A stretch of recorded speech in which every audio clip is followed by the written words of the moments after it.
fact or not, Let's go straight across to IDF spokesperson Ben Cohen, who joins us from the front lines, really. Thank you, Ben, for speaking with us. What's the situation right now in Israel? What are we expecting by the way of timelines?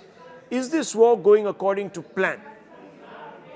So I just returned from the bomb shelter from a siren that was just in the area.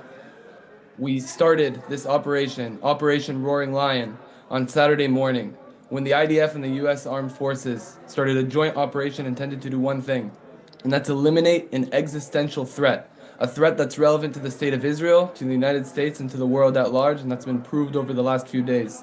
The strike started on Saturday morning when we eliminated more than 40 senior Iranian commanders, including Supreme Leader Khamenei, and they continued over recent days as we struck aerial defense targets, ballistic missile targets, and other Iranian terrorist regime targets in Tehran and in Iran at large.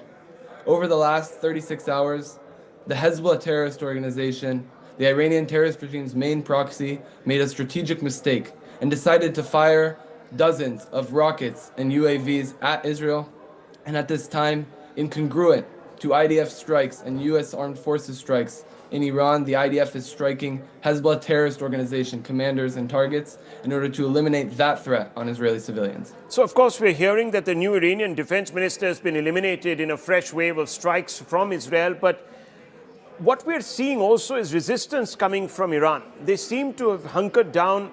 They're sending these drones. Many people are saying that this is a strategy where they are trying to exhaust your munitions, the Iron Dome, patience of the Gulf allies. Is this what Iran's game plan is, or are they actually not being able to react using some of their hypersonic weapons and other bigger weapons because of compulsion? What's exactly happening? From your perspective, how do you read this? So I can tell you that after 2.5 years of war, and after the 7th of October, the IDF has learned that we never underestimate our enemies. We understand the threat that the Iranian terrorist regime poses.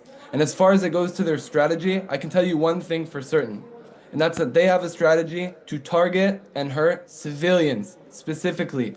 This isn't just a message, it's concrete intelligence we have at hand. They're sending those ballistic missiles on their drones to civilian areas, not just in Israel, but in the entire Middle East.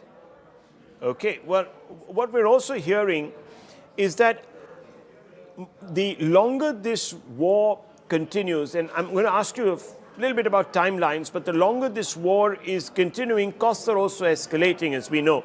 Right now, I'm hearing that oil is up by about 8 to 10%, silver is up by 11%, the Strait of Hormuz is completely blocked. The new Iranian defense minister, of course, has been eliminated, and I just discussed that with you, and you're doing a fantastic job of trying to eliminate the top leadership. But is that really having an effect? Can bombs substitute for a ground invasion and affect regime change? So one is that question, and the longer we obviously stay in this war, there are these knock-on effects. So how do you react to that? So we operate in accordance to clear military objectives. And that military objective is to eliminate that existential threat, those ballistic missiles, the launchers, the infrastructure, to eliminate the ability of the Iranian terrorist regime to operate their proxies on our borders, as we see with Hezbollah, and to eliminate the ability of the Iranian terrorist regime to pose a military threat upon Israel and the Middle East. And we will continue to do that for as long as the political echelon asks of us. We have many targets at hand. We continue to strike all the time, and we'll do that for as long as need be. But I want to make clear our target is to eliminate that military threat, and the IDF, in contrast to the Iranian terror regime, strikes military targets. There are some experts who say that your stockpiles will fast deplete, and you will then have to sort of recalibrate. Is there a danger of that? The IDF has been at war for 2.5 years on more than 7 fronts. We've been prepared to operate on all of those fronts, and we've been able to continuously protect ourselves on all of those fronts. We have the capacity and the ability to keep operating for as long as we'll need to, even in multiple fronts at once, in order to protect Israeli civilians. Can you explain the reason behind crossing the border once again into Lebanon and launching what some people are saying is a ground offensive. What's the idea behind that? Of course. So on October 8th, when Hezbollah made the decision to start firing indiscriminately rockets and UAVs at Israeli civilians, Israel made a choice to evacuate tens of thousands of civilians from their homes in northern Israel. After October 7th, we understand that we can't allow for a reality where terrorist organizations on our borders move our civilians away. For that reason, overnight, IDF troops situated themselves in an enhanced forward defensive posture. And I want to emphasize, this isn't a ground invasion. We have IDF troops on the northern side of the border with Lebanon in order to protect ourselves from Hezbollah, because we understand that there are civilians in the north, and we need our IDF troops to be able to protect them from the terrorists who can get in their way.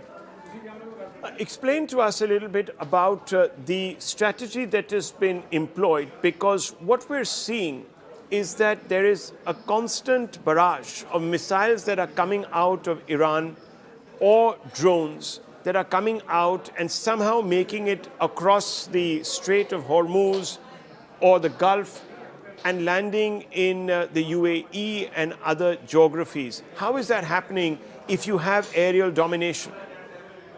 So again, the IDF operates in coordination with the United States Armed Forces and other allies in order to do aerial defense as effectively as possible. The Iranian terrorist regime has very clearly proved over recent days that they are not just a threat to Israel and to the United States, but to the region at large. They're firing ballistic missiles in every direction. We do the best within our operational capacity to defend ourselves, but we understand that there are risks. There are risks involved when you have a terrorist regime with hundreds of and thousands of ballistic missiles that they want to fire on civilians. I want to come back to that original question. The Americans have now come out and said that regime change was not the objective. Trump has come out and said it. Hegseth has come out and said it. Rubio seems to be suggesting it. Do you share that? So again, as said, the objective is very clear.